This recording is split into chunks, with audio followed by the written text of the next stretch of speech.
Well, a lovely day to all of you. My name is Dr. Nilesh Mehta, and I'm joined by Stuart Law, who is, of course, the USA men's cricket team coach. Um, we all know about Stuart Law when he was announced as the cricket coach for the men's team. Of course, Stuart Law captained Queensland for five Sheffield Shield titles, and he was the most successful Australian captain in the domestic circuit.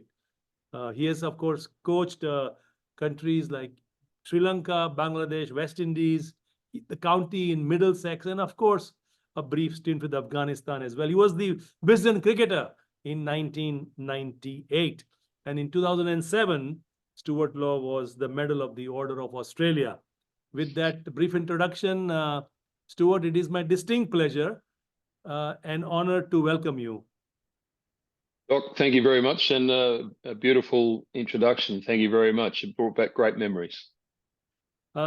So we are going to go into some question and answers for this segment here. What was your main kind of deciding factor, the driving forces that made you, number one, consider the USA men's cricket team coaching stint? And what was kind of the thought process at that time? Well, the thought process was when this was presented to me, the opportunity to take a USA cricket team to a World Cup for the first time was something pretty inviting, to be honest. See it as a great challenge to work with some of the great some of the great associate cricketers going around. But also trying to help them become the best they can be. So, look, it wasn't something I took lightly. I see it as a fantastic opportunity to get in when USA cricket's right at the grassroots and hopefully build something that's strong that can keep building on top years to come. Have you been to the US frequently, and you've had a lay of the land over the last few years or decades? I've been here on holiday. I haven't been here a couple of times. I've come in for work with Sri Lanka. When I was with Sri Lanka, we played New Zealand here in a couple of matches, and then when I was with the West Indies, we played a few they were all in Fort Lauderdale. So I've seen a bit of the cricket in this country, but no, now I've got a real taste, a real appetite to get into it. I've seen what Houston's got. I've seen what Dallas has got. I'm looking forward to seeing the temporary stadium, unfortunately, in New York, but also back down to Fort Lauderdale to see how the cricket's progressed and what USA holds. But talking to the boys, the players particularly, they're very hopeful that the cricket scene here is on the up. If we can get a few more interested, youngsters involved in the game. Hopefully USA cricket will start gaining momentum and being stronger, which will then obviously stand it in good stead for survival in this part of the world. You talked about the pitches, New York and Fort Lauderdale. You come from the land where drop-in pitches are not a rare commodity. MCG, for example, uses a drop-in pitch when they play their cricket. In terms of drop-in pitches in general, with the weather in the US, and of course the doctor for the pitches is from Australia, from South Australia, from Adelaide. Do you think that the pitches and how they are nurtured, how they will behave in terms of the whole drop-in concept or homegrown locally, does it really matter? It's like, when you are in Arizona, you want a plant that is native to Arizona for it to survive. If you bring something from Chicago to Arizona, it's going to be dead. So just kind of conceptually help us out. Yeah, look, the science and the technology now involved in producing cricket pitches has gone, ahead in leaps and bounds. The boys that have put these pitches together, they're not just doing any type of grass. It'll be grass that's suited to, survive in a concrete bed, but also New York's probably not going to get that direct, super hot conditions like you would do down in Texas or Arizona. But it'll be conducive to what the conditions do hold. They've done it for long enough now, and when you think Adelaide, where the groundsman's from, during the height of summer, it can get up to 45 degrees Celsius, which is quite hot, and it's a really dry heat. And then in the winter, when they're out the back, just surviving, it can get down to close to zero. So, look, they do have that extreme. He'll have all the technology, all the know-how, how to produce them. It probably just depends on how they go into the ground, and that ground's got to be super flat for them to be working.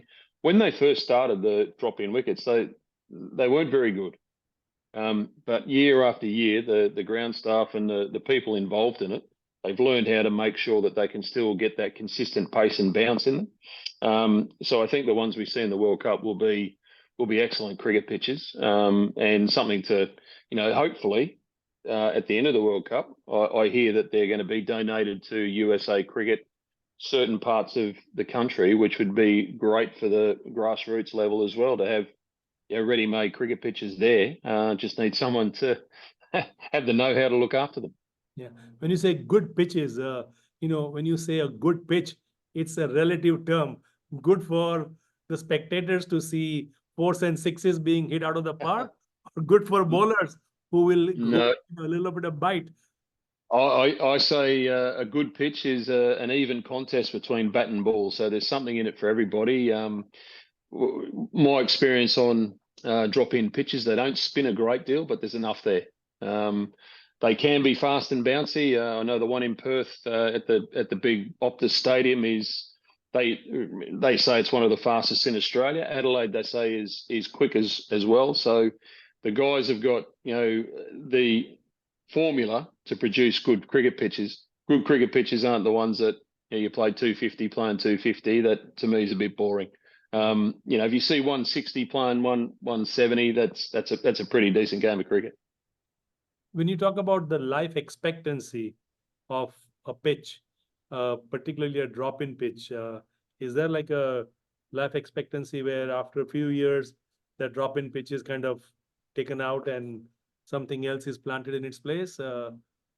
Yeah, I don't think that's the case. I mean, they renovate them after every so often, and the renovation should create that growth underneath. So I'm not a gardener myself, mate. I do enjoy mowing the garden, but I'm not a gardener. I don't know exactly how all that works. But having talked to a few, having seen them in action, if they keep renovating, scarifying, top dressing, the pitches should survive pretty much for a long time. Stuart, in terms of coaching the players of the USA team, this team is almost like a mini United Nations, if you will, with players speaking different languages. They come from different countries, different backgrounds. So how do you speak one cricket language, so to speak, with the boys? I've had a pretty good upbringing in regards to coaching. Having spent most of my coaching life in non-English speaking countries, Sri Lanka and Bangladesh. But there's one thing that's synonymous throughout those two places: the language of cricket. The cricket terms are generally the same. I might not understand everything that's being said, but if they're talking cricket, I can sort of pick up what's going on. And you talk about United Nations, coaching the West Indies, where you've got 13, 14 different regions who are fiercely competitive against their neighbours, and every island you go to is a different country, and they have different beliefs, they have different cultures, they have different language. So to get them to play together was a challenge. So it's not so much that. I mean, talking to the players here, they're very respectful of the flag that they represent now. Even if they weren't born here or haven't been here that long, they're still very respectful of representing the USA people. And I think that's a great thing. We stand there, we listen to, well, we will be singing it, but we listen to the national anthem before the matches at the moment until we get a grasp on how it actually goes. But once again, respectful. We want to provide the USA with something to be proud of. We want them to get on support wagon. Tune into the TV, come to the grounds, and really just throw their support behind the boys. And if that happens, I'm sure the boys will be jumping out of their skin, number one. But I think we talk about this and that, but I think once we start talking cricket, the language is pretty simple. Right, right. Is Stuart Law a coach who is a strict disciplinarian, or is he a friendly guy, or is he like a business coach where things are done Yeah. in my way, or you take the highway? Yeah, no. Look, I've learned over the years. I probably did come in too hard at times. And I've learned along the line when I've gone along this coaching journey.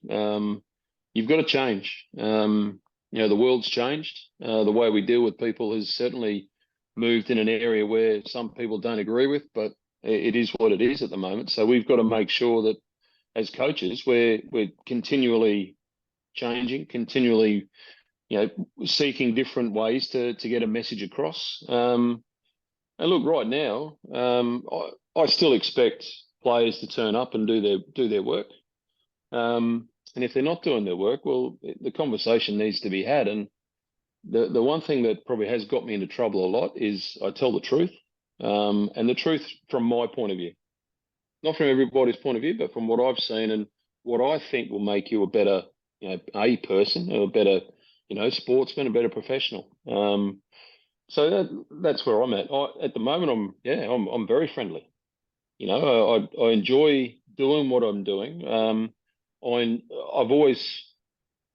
I've come into this group and I said, look, I don't want you to play the way I want you to play.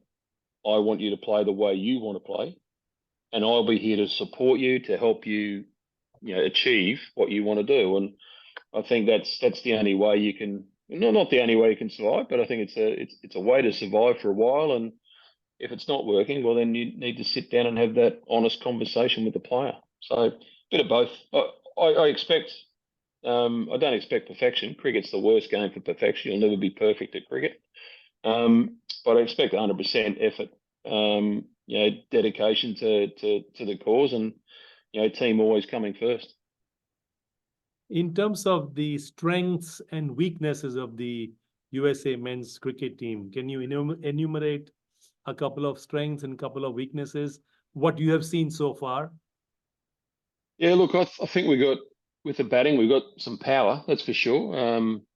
You got Stephen Taylor, who's been around for a long time, who's been regarded as one of the best associate players in the world scene. And now we've got experience in not only in Stephen, but experience in Corey Anderson joining the squad now, and he's been to World Cups, he's played in World Cups and done really well on them. So to have him in the dressing room, in the dugout is of great benefit to the youngsters.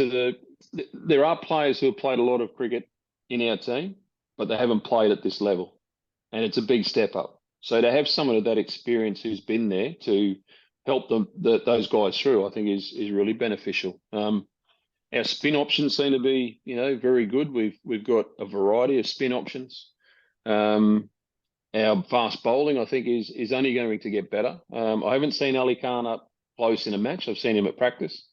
I haven't seen him in a match, but I'm told it's very exciting what he can bring to the table. So, I don't think we're going to be the easy beats that some people might think. I think there's going to be a few times when our team will definitely stick a few people on notice, and hopefully, you never know, we might be able to pinch a win of one of the big teams. That'd be awesome. That would be amazing. Yeah, I mean, you talked about the spinners. I mean, you have Harmeet Singh, Nisarg Patel, Nosh. I mean, 3 left-arm spinners. So you certainly have a lot of good spinners at your disposal. And of course, the fast bowler, if Ali Khan comes back fully fit and looking good, he certainly will provide an excellent weapon for you. And like you said, a surprise along the way, could upset the apple cart. Yeah, and the good thing about T20 cricket is, it's whoever's turned up on the day. You know, if someone has a bad day and we have a good day, you just never know. It just could be that opportunity that we're looking for, and hopefully we're good enough to grab hold of that opportunity. Now, playing in Dallas, Florida, and New York, all, of course, venues in the US, do you think that we will have a home court advantage playing in front of our own guys? With the stadiums, I'm sure will be packed. Yeah, I think that will be packed. I think the games in Dallas have been sold out for quite some time, and you know, we play Canada, which is, you know, our first game, and what a first game to start with. The oldest history of a international cricket match in the USA and Canada. Who'd have thought? So yeah, it's whether we have home ground advantage, I don't know.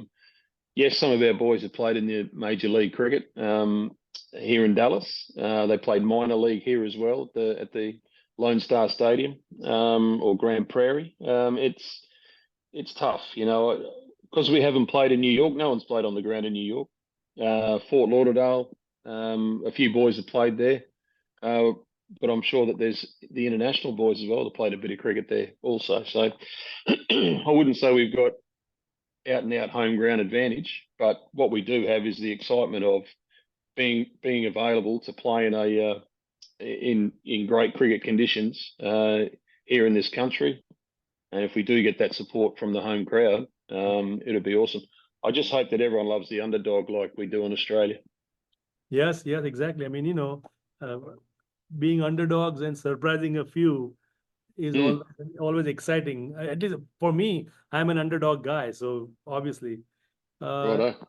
Stuart, as the head coach of the cricket team, uh, what are your main priorities and goals leading up to the T20 World Cup? The main goal for me was just to get in and understand, build relationships. Number one, with players and staff that are around me. And you know what? It's good relationships can create really good environments. So that's been the number one thing at the moment. It's been a little bit disjointed because we're in, you know, camp together, and then we had a week break, and then we came back and we played the series against Canada. And I felt we started really building good momentum together and started, you know, really enjoying what we were doing. And now we've had a bit of time away. We got some of us got together last week. A few more are getting together this week. And then we all come together on the 16th. So by the time we hit the 16th, that's when we get our serious heads on. For me, all I want to see us do in every game that we play, I just want to see us play number one with a smile on our face, because it's enjoyable doing what you're doing. I just want to see us compete at every level. It doesn't matter if we win or lose. I just want to see the competitiveness. And if we do get some of the boys I've seen got real competitive spirit, if we get them firing on the day, well then, you know, wins will come about. So for me, it's not about progressing through the next phase. That'd be a dream come true. I think we've got to be realistic in our expectations as well, and maintain and make sure that, you know, we maintain those expectations throughout the whole process. But number one, mate, just build relationships, enjoy each other's company. World Cups are very special to play in; they don't come around very often, and fingers crossed we can get out there and give a good account of ourselves. The Canada series, obviously, USA did remarkably well, Mm. completely blanking the Canadians in that particular series. With the Bangladesh series coming up, it's going to be a good litmus test, if you will, Mm. for the US team, because now you're playing against a team that is known to surprise a lot of people in the previous World Cup. So Bangladesh coming up, I think it's a great setup for you and the boys to be headed into the World Cup, isn't it? Yeah, it's a great challenge for us, that's for sure. You know, Bangladesh have come on in leaps and bounds in the last couple of years. They've got a very good pace bowling attack. They're renowned for their spin bowling, but they've got a very good pace bowling attack now. And you know, their batsmen have always been, you know, there and thereabouts in world cricket. So, what a great challenge for us. You know, we play them. We got 3 matches in Houston down at Prairie View, and then we come up here and we play a warm-up game against them here at Grand Prairie. So we'll see them 4 times. We'll get an idea of, what we're up against, and they're a pretty good benchmark to see where we're actually at. So I think all the boys are excited about playing Bangladesh. I'm always excited to play international cricket, but against some of the boys that I coached many years ago, and it should be nice catching up with them, number one. But it'd even be nice if we snuck a win or two. Well, you probably know some of their weaknesses, which could be an advantage for Team USA. You never know. Yeah, you're right. Yeah, I'll keep them under my hat though. Yeah. And until I'm in a meeting with the boys. Right, right. In this IPL and even last year, they introduced that impact rule and the 2 bouncers rule. T20 format in general appears to be so heavily favoring the batters than the bowlers. Sometimes the bowlers are just like, I mean, I hate to use the word spectators, but they are just getting hit all over, no matter where they bowl. And the impact rule, I just wanted to kind of get into your brain, Stuart, and see what you thought about this impact rule and the 2 bouncer rule. I like the 2 bouncer rule. It's a real weapon if you got fast bowlers. So I like the 2 bouncer rule. That's one thing. You're right. This game, T20 particularly, it's stacked in the batter's favour. There's a batsman doesn't get punished if he has a swing and a miss. It's like the bowler overstepping, having to bowl another ball. The impact rule, I'm not 100% convinced on it. I've seen it used in different parts of the world. Not so much the impact rule, but there's been, you can have 12 in your team and you only play 11, et cetera, et cetera. I just don't mess too much with the fabric of the game of cricket. I think if you've got 11 players there and someone's having a bad night, you shouldn't. Cricket isn't football, and that's where football you can sub off 3 or 4 players, 6 players if you want. But cricket, I don't think you should be able to do that. I think it's geared for a batsman. If they come out and they bat first and they make 80 runs, they don't have to field. And part of the game is you've got to be fit, you've got to be skillful, and you've got to show commitment to the team. And it's a 40 over game.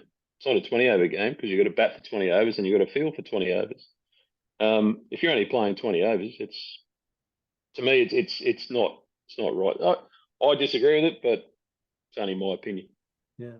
In addition to the on-field performances of cricketers, what role do you see the US cricketers play in kind of nurturing, developing cricket talent, spreading the word within the country? In other words, do you see a Corey Anderson or a Harmeet Singh bring about renewed interest in the youth of this country? Give you an example. I have a son who I wanted him to play cricket, but he played soccer. Now, was it my fault that I didn't expose him to enough cricket in the Chicagoland area? Perhaps. But how do cricketers of this generation who are playing for the national team, do you see a situation where Corey Anderson or Harmeet Singh or Saurabh Netravalkar, they would see them perform so well and say, "Oh, I want to be a Corey Anderson, or I want to be, a Harmeet Singh." Yeah, I'm sure there are. I'm sure there are people out there, kids watching the game of cricket who know cricket. The one thing in this country, not many people know about the game of cricket. When you mention cricket, they think about a mobile phone company. Then you do get the people who know cricket, who will be watching, who will get excited. Some of the youngsters I saw, I was fortunate enough to coach the Bangladesh team in the recent Under-19 World Cup, and we played against the USA. The USA had a couple of young kids who were very good. A couple of pace bowlers, a right-hand batsman, and an off spinner. And I reckon they've all woken up at some stage. Yes, they might have seen their heroes from other worlds and what have you, but I reckon that if we play well, if we something inspirational happens on a cricket field, in the first 4 games that we play in the World Cup, I'm sure it'll trigger something in young kids. So every player, every coach, every administrator has a role to play to increase to increase cricket's profile in this country. And the way we can do that is players talk positively about the game. Everyone talk positively about how the game has come, how far it's come in this country, and hopefully on the cricket field we can show them how far it can go. So everyone's got a part to play, not just certain individuals, but definitely we will find in this World Cup, I'll guarantee you, we'll find a cult hero from the USA who the crowd will jump on and love. It might be then they might become the face of USA cricket. Right. No, I think it's that's well said. Well said. In terms of injuries in cricket, I particularly noticed that there are more injuries occurring now than players of your generation, perhaps. Now, Yep. does that mean that you guys did not hit the gym as hard as the current guys? Maybe, maybe not. But Yep. do you see a trend developing, Stuart, where the players are becoming more injury prone?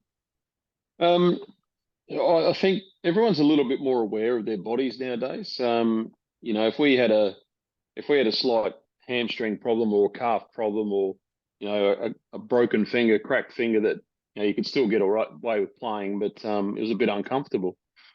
We were told by our senior players, just get on with it. Don't. Nowadays they're more aware. They know what's going on. I think if I went into into an MRI, a scanning machine, and had my whole body scanned, I'd come out with about 45 injuries. So the technology and the information that everyone can receive now on certain parts of the body, etc., it does show up certain things. Cricket's not easy on the body. Everyone says, "Oh, you just stand there," but that's not the case. The stress, a fast bowler or a bowler, it's the most unnatural movement for a human body to go through. So if you don't get it right all the time, there's going to be problems. I've got to be careful what I say here because the sports scientists that have come into the game were designed to come in to prevent injuries. They haven't. The injuries are still there. They may not be as severe as they possibly could have been, but they're still there. So they haven't really prevented them. But what they have done is they've stopped the player playing earlier. Otherwise, back in the day, you would have kept playing through and it would have been career ending. So they stopped them playing earlier, then they know how to rehab them. And I think the shining example of that is Pat Cummins, as a young kid, got stress fractures in the back, missed 5 years of cricket. Trying to come back, still injured and what have you. And Cricket Australia took him aside. They gave him a program. They let him heal completely. And now he's probably the best cricketer in the world. So that's where sports science has come in to help. They haven't prevented the injuries like people were told that the injuries are going to go down. They haven't. But what they have done is they've been able to identify the injury earlier and then provide the necessary rehabilitation to get the player back better and stronger than they were before. Yeah, no, I think that's so true. We've definitely seen. I mean, the case in point is Hardik Pandya of India. He's Mm. he's not been bowling his 4 over quota for so many games, and you wonder something is going on that is not that we do not know of. But moving on, among the Indian bowlers that you have seen, uh, Mm. is there anybody that kind of stands out for Stuart Law that oh boy, this guy, I wouldn't want to face this bowler. My favourite is Mohammad Shami. I must say, I know he's injured at the moment, but I saw him when I was coaching the West Indies in India in a Test match, and my word, the skill level of that bowler is unbelievable. He's fast. He's not tall, very strong, but he's not tall. He's very skiddy, but I just loved his seam presentation. He's always at you. He looks like he's injured running in. It looks like he's hobbling on one leg, but then he comes in and he bowls at 145. So he's one that's really impressed me over the last couple of years. Jasper Bumrah is real class, and very difficult action to get your rhythm and your timing as a batsman correct. And then you got Mohammad Siraj, who just comes in and just gives it to you. He's in your face. He's the one who stirs the pot. But he's also got some really good skill and good pace. So look, India for many years now, last 5 to 10 years, they produced some world class, fast bowlers, and I think it was something that was missing in their repertoire. They had always had the spin. They had skilled bowlers who could bowl swing and a little bit of seam and whatever. But now they got some of the fastest bowlers on the planet. So they're just deep. This was his name Mayank. He just Agarwal? Oh yeah, no Mayank Yadav. fast ball. Mayank Mayank Yadav. Yadav. Yeah. Oh Yeah. look, just watching him in the IPL, you think, my word, he's. I did watch him the first couple of times. So if he keeps going this hard, he's going to snap in half. And unfortunately, the kid's injured. But Yeah. what an excitement machine, But for me, mate, out of them, Mohammed Shami, hands down, is my favourite. It's a shame he's not going to be in the World Cup. Not a shame for us because we play India, but shame Right. for the other teams that they had to play against. He's one of my favourites, mate. I've always loved watching him bowl. Now, Shami had Achilles injury and had surgery, so he's going to be out for Mm. an extended period of time. But in terms of his comeback after an Achilles injury as a coach, do you think he's going to be the same Shami that we saw pre-Achilles surgery? Yeah, it'll depend on which leg it is. I'm unaware of which leg it is, whether it's the leg that he lands on, or if it's not his landing leg, he's got more of a chance. But he probably won't be the same. Fast bowlers, the longevity in fast bowling is not there. So fingers crossed for him. I hope he's able to still live a happy and healthy life after cricket. But he might not be as fast. One thing that won't leave his body is his skill level. So he might have that ability to bowl a fast bouncer, but just the skill level to keep seaming it around. I hope he comes back. If he doesn't, I think that'll be understandable considering the injury he's had. But fingers crossed he gets fit and well and he's back terrorising batsmen soon. The Aussie team for the World Cup, were you surprised with any exclusions or inclusions? To be honest, no, not really. Probably the big talking point will be Steve Smith. Everyone else will say Jake Fraser McGurk, but Right. the big talking point will be Steve Smith missing out. But I think for a long time he's a wonderful player, but he's probably not where T20 cricket is now. You look at the way that those teams set up now. They don't have a player who bats at number 3, and if they lose 2 quick wickets, they go in to stop the wicket flow. They just send someone else in to try and hit sixes. So that's the way the game's gone. So maybe it doesn't suit certain players, and necessarily Steve Smith. I think, as I said before, wonderful player, but there may be better options around Australian cricket. So that's probably the number one. The rest of the team, it's basically the team that won the T20 World Cup in Abu Dhabi. So I don't see too many changes. No, it's pretty much how it should be, mate. Yeah. And have you been following the IPL closely?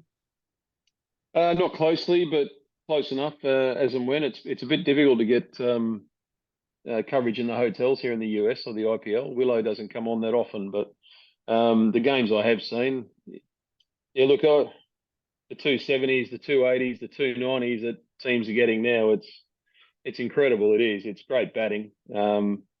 I think there you go. The bowlers, it's a nightmare for the bowlers, the poor guys. The wickets are fast. The wickets have got, grass on them, good even bounce, and the boundaries are 65 metres. So not much choice, not much chance for the bowlers in those conditions. But some of the batting has been unbelievable. The Sunrisers of Hyderabad have been great in that respect with, Travis Head opening the batting, getting hundreds, Heinrich Klaasen coming in and finishing it off. It's just been good to watch.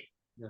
Who do you like better, Stuart Law, the cricketer, or Stuart Law, the coach? If you ask someone else, they probably don't like either of him. Look, all day long, I'd rather be a player all day long.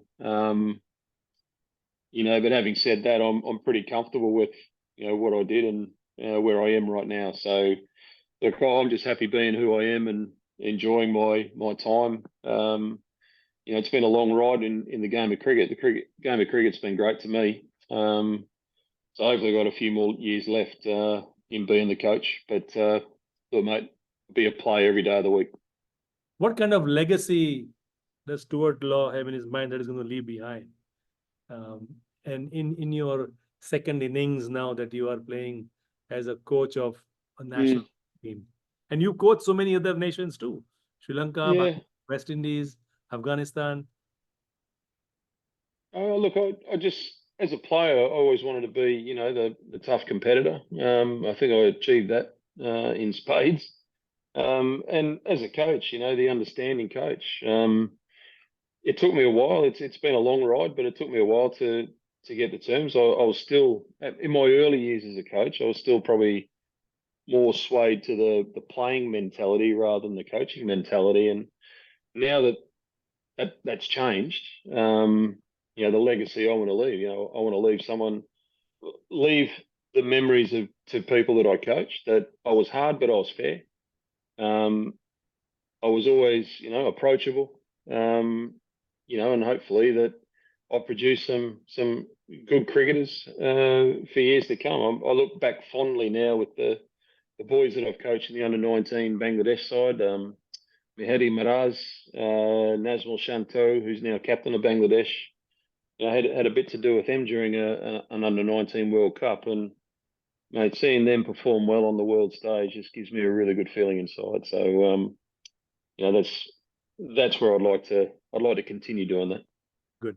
Well, on that note, I want to end this interview with Stuart Law. I certainly appreciate your time, Stuart, on this busy evening, and wishing you all the best to you and your family. And of course, good luck to the USA and coaching the USA men's cricket team in this upcoming World Cup in June of 2024.